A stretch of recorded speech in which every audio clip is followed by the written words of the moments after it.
Hey guys, welcome to this video. And in this video, I want to talk about my minoxidil timeline and the results I was able to get first 24 months of applying minoxidil and doing it in combination with microneedling. And for you guys who are watching the channel for the first time, to give you a bit more background information, I have been applying minoxidil for the last 8 years in combination with microneedling. And I have been able to get awesome results with it, and basically a full setup here. So basically, to kind of understand the timeline, I can spoil it back to 2013. And basically what happened in 2013 was that I was able to, or beginning of 2013, I was able to get a control over my scalp problems like inflammation and dermatitis.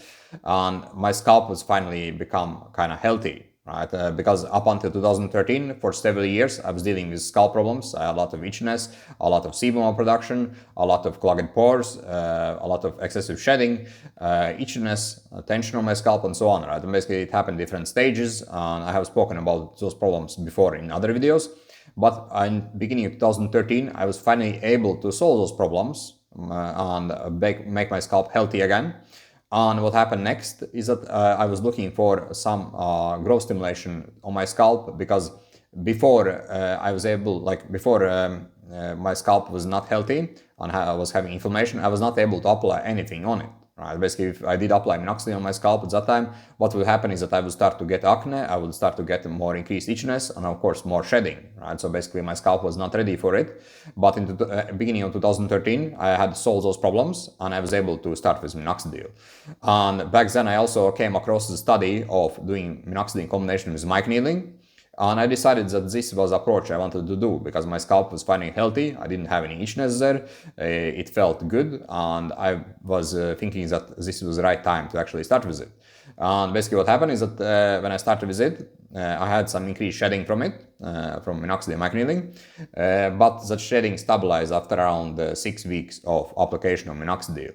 And basically from there on, it did take a bit time to notice the results, but what I noticed is that my hair didn't shed as much anymore. Another thing what I noticed was that it was easier to style them, right? And basically as time went by, I noticed that my hair was more and more easy to style, and I didn't need to use like 30 minutes in the bathroom every morning, but I could just use 10 minutes and then just 5 minutes to actually style my hair, right? And nowadays I don't use more than 2 to 3 minutes to actually style my hair. Put the gel, style them, and it's done.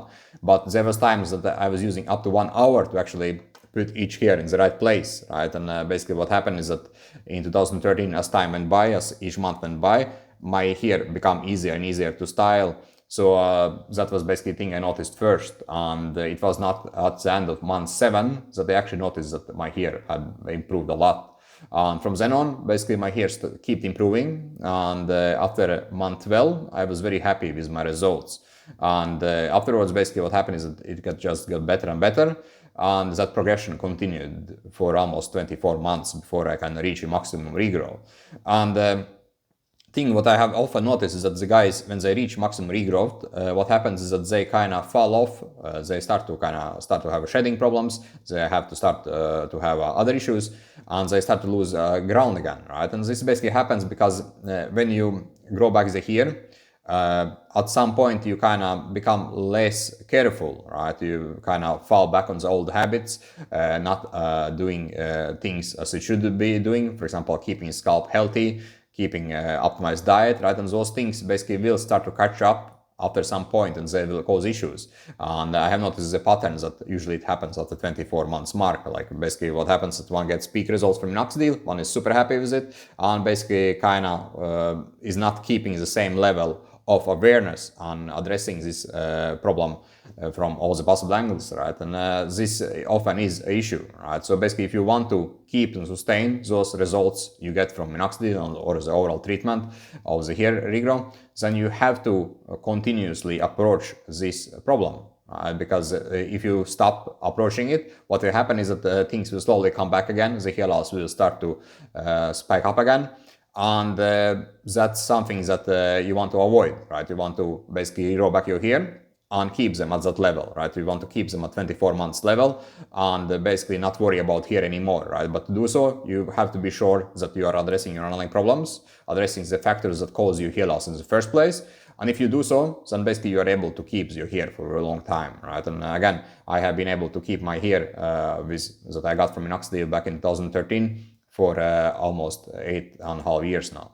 Alright guys, thanks for watching this video and see you next one. Cheers.